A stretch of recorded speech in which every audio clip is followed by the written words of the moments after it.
Have you had any hard things happen in your life? And how did you view them? Years ago, the term hothouse flower just kind of like slapped me in the face. And I thought, how am I preparing myself and my children for difficult and hard things that they may have already experienced or may be experiencing in the future?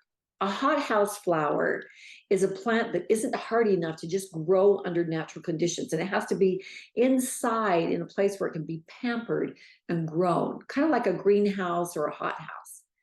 But this also describes a person who's very fragile and vulnerable, and it's a result of being sheltered and pampered and protected from forms of hardship. Now, this is not speaking, of course, of mentally, physically, or medically disabled people, but this is someone who has not been taught resilience and strength. And if someone feels that life is over just because it's not perfect, has not grasped that rich meaning of life, right? And so, how we view adversity and stress strongly affects how we succeed. So, this is one of the most important things that we can have in our life is resilience. But how do we get it? And today, I'm going to give you 6 questions that you can apply to some of the hardships you've had to deep dive into some rich meaning and possibly just change the way you look at hardships.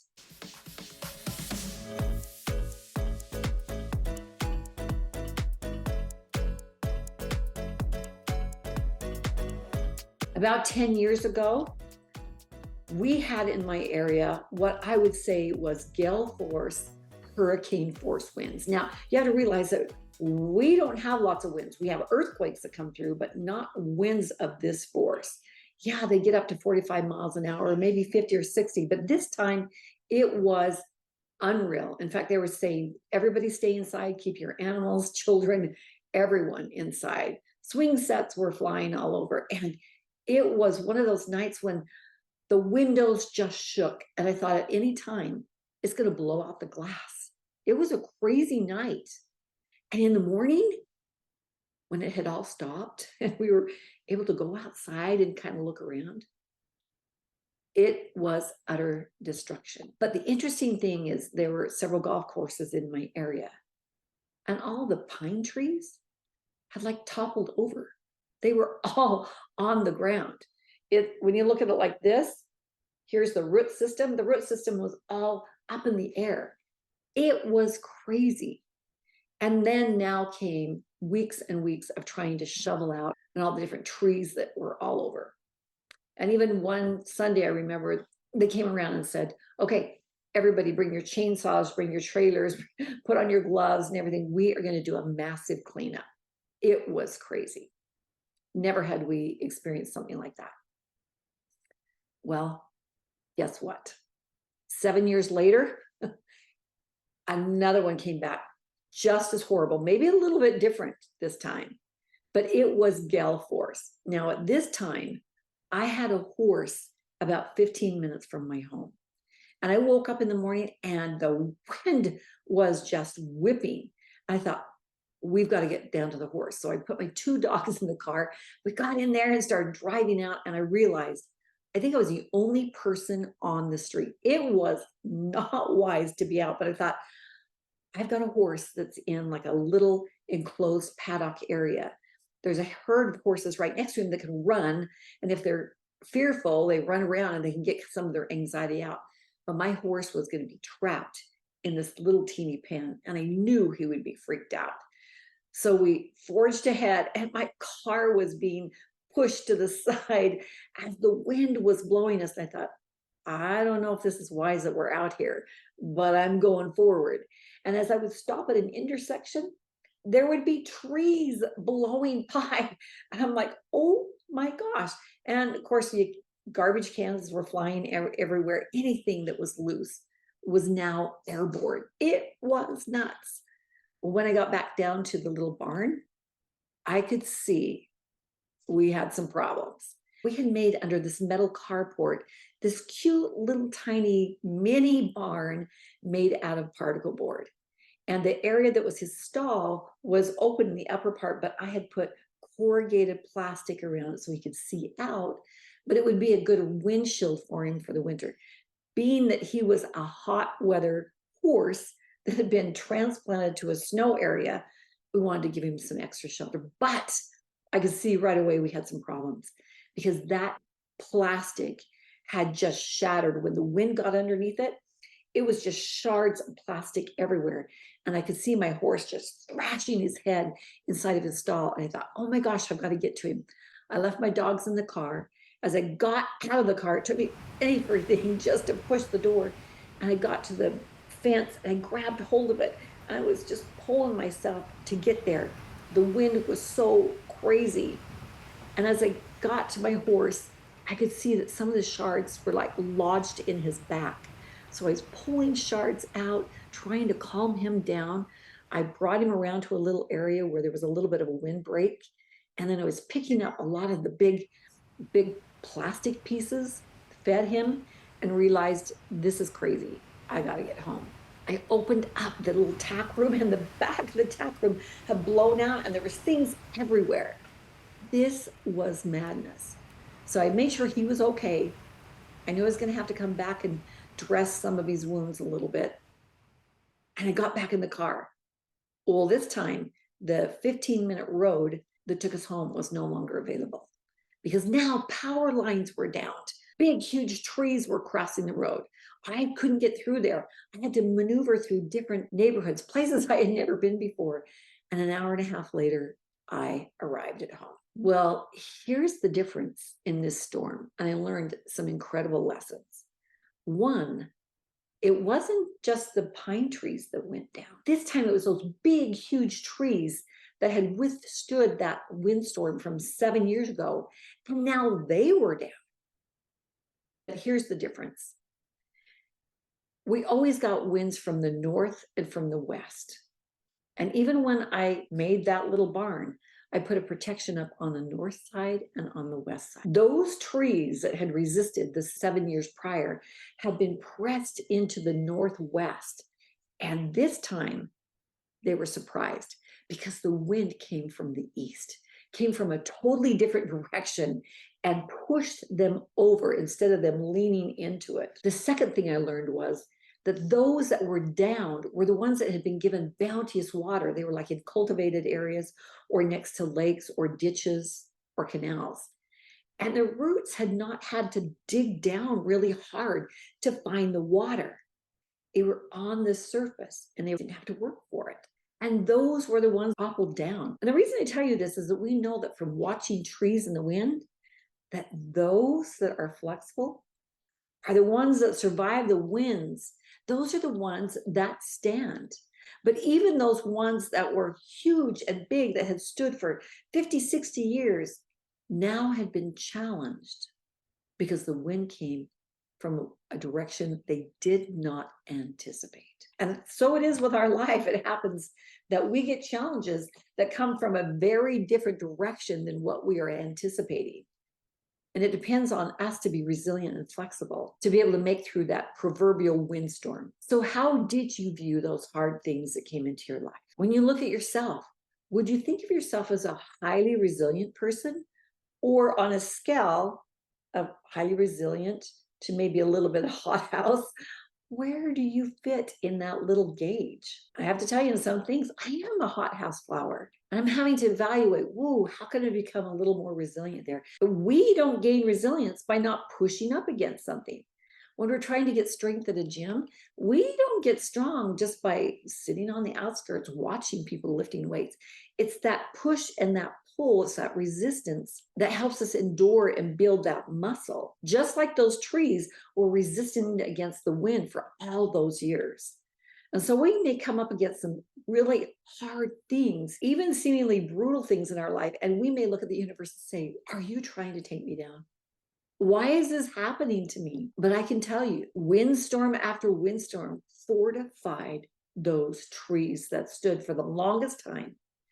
And the struggles in our life are those things that make us tougher. Doesn't make them easy, right? Doesn't make them easy. And man, we don't wish to go through struggles to become stronger. But sometimes we have to realize that what comes into our life can have a benefit for us. I know it may not seem that way, but there are some poignant lessons that I have learned in my life. It's those tough things that the ones that personally have helped me grow. And it's the ones that challenged me and sometimes knocked me to my knees. And yet those are the ones that have helped me build that resilience and the persistence to go on. And it's a choice. It's absolutely a choice. But I've always connected that in my life, right? It's just really been the last 10 years when I've decided that there's lessons out there that I'm accumulating because of the things that have happened to me. And I've been able to see how in the past, I may have really taken on kind of a victim stance and kind of had a pity party for some of the things that I was going through, instead of really understanding that richness and the layers that we can extrapolate out when we take the time to meditate and ponder on the experiences that we've had. And I want you to think for just a second. Think of a tough thing that's happened in your life. And you may be thinking, oh, you have no idea the tough things that I've experienced. But I want to ask you these 6 questions. And I'm hoping that if you're really serious about being able to understand and maybe decipher some of those experiences you've had, the tough things, those white knuckle things that you had to endure, these 6 things, if pondered on, and you really put a lot of reflection and you ask the universe to give you some perspective and learning, it's mind-boggling what you may come up with. Here's the 6 questions. And I hope you'll come back to these if you're just listening to this and don't have a place to write them down. But these are some of the questions that have helped me kind of think through some of the experiences that I've had in my life. Okay, number 1, with my tough situation, what did it require of me to survive?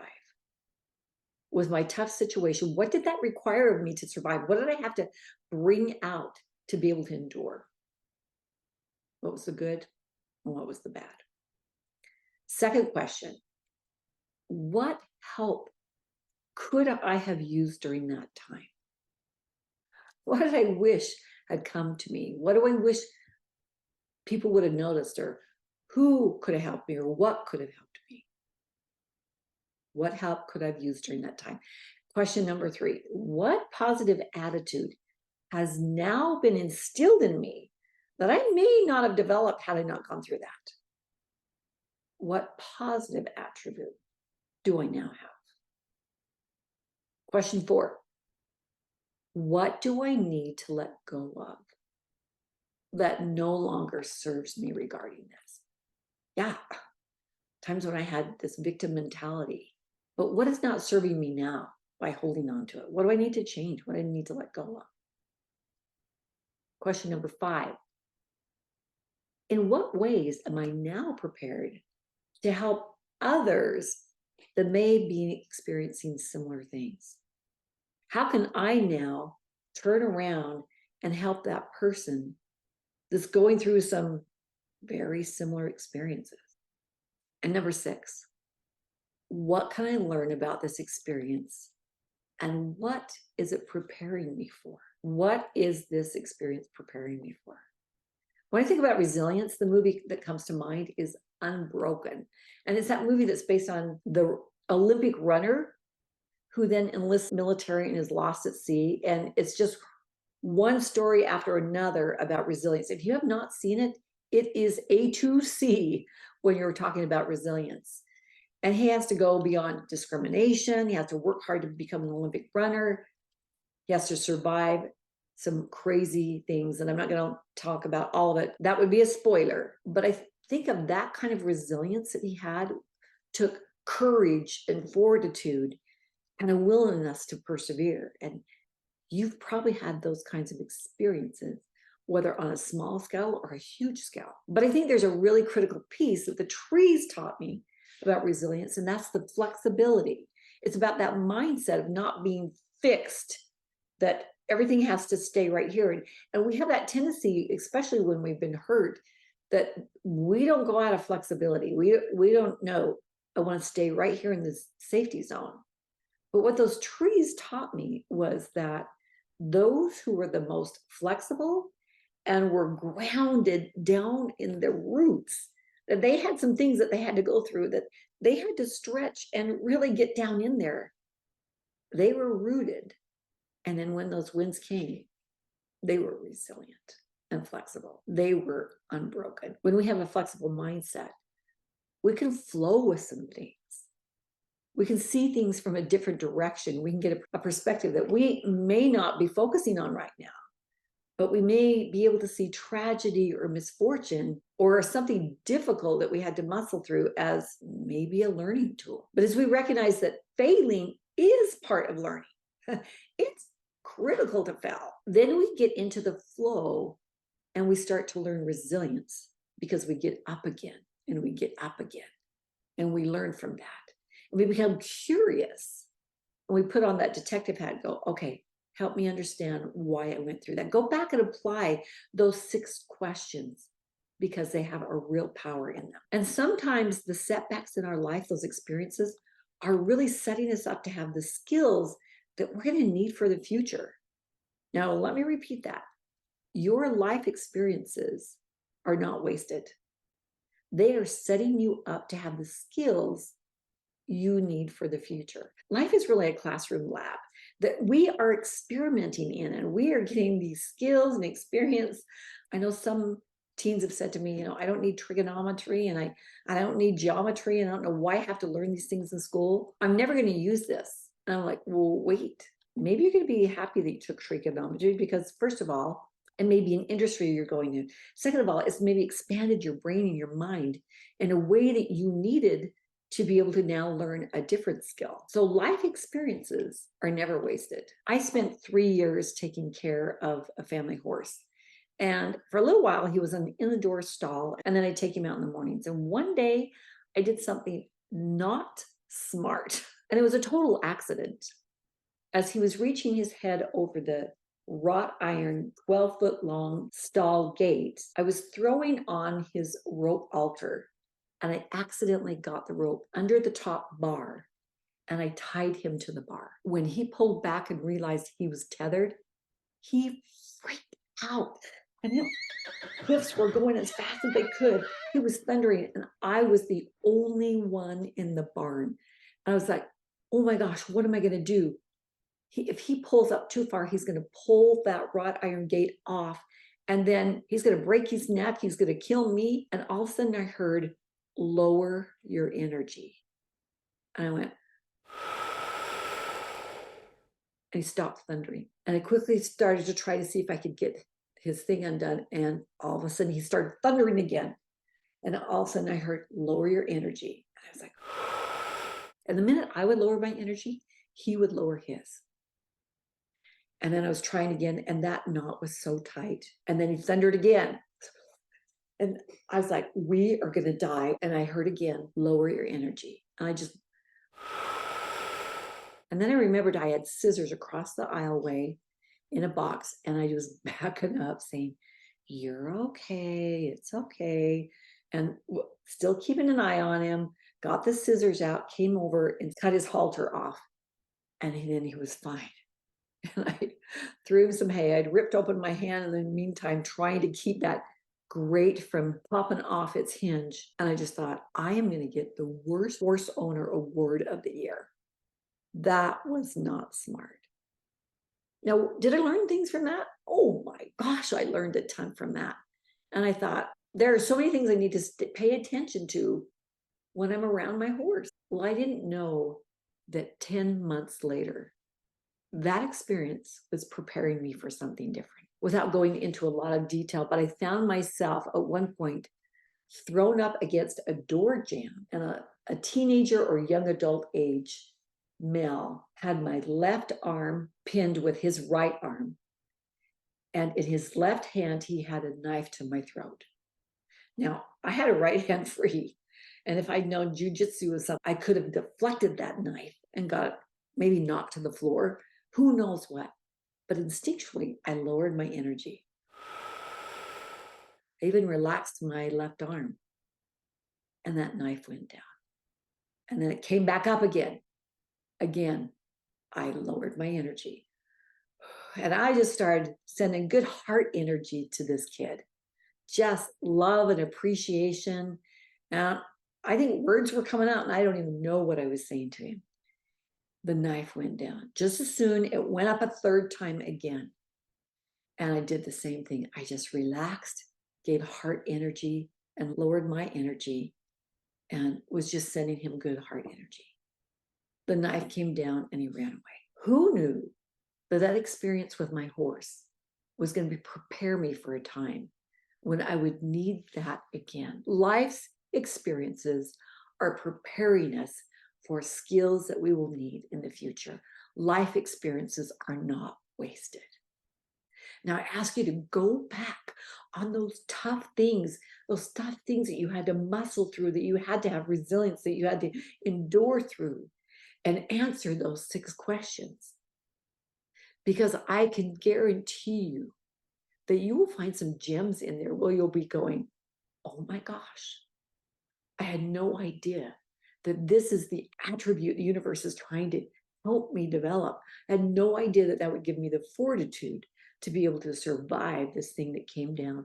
When you start putting the puzzle pieces together as, oh, I can see how that prepared me for that. Oh, I see how I can, well, this one, I'm not sure because I've never done this. But in the future, there'll be that time when you'll say, thank goodness I had the training I needed, so that when that proverbial knife to the throat came, or that thundering horse, or that gale force winds came into my life, I had been prepared. No life experience is wasted. Mindset and attitude will make the difference between, is this a hardship in our life, something that we need to feel like a victim, or is there some sort of resilience that this is built in us? Be curious about things that have happened in your life. Figure out how to have that flexible mindset versus that fixed mindset. Learn about the difference between those mindsets. Learn about the role of failure. Give yourself grace and a little bit of forgiveness. We're just down here learning things, and we're supposed to make mistakes. And we're supposed to maybe not understand why we learned something. But then when the day comes when someone says, what did you learn from that experience? You can turn around and hopefully be in awe and go, wow, I have a totally different perspective now. Hey, my friends, thanks for tuning in today. And I wish you resilience, insight, perspective, and from what you've learned, I hope you'll turn around and teach it to someone else. This life is extraordinary. It's an adventure for sure, but it's an amazing one. Tally ho, my friends.